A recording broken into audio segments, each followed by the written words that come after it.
Роман, үйленген кезде ол қыз тарапына, қыз ұл тарапына сыйлық береді. Бұл қазақтың дәстүрі.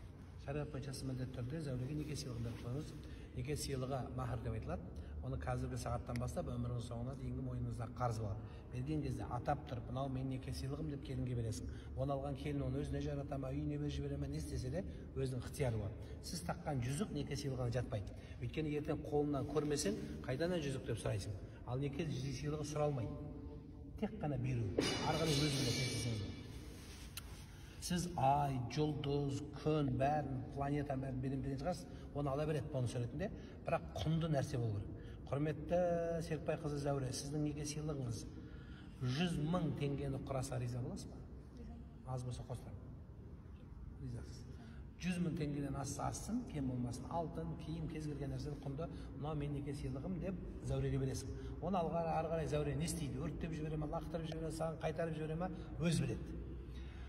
Бұлай қылсаң болады, Роман. Зәуренің настроениесі жақсы кезде, мен саған соны бермей қояйын деп сұрайсың.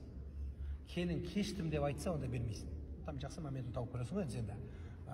Қой десең, кештім деп айтса, онда қалады. Жоқ, бер деп жерде тепкілеп тұрып алса, онда бересің. Жақсы.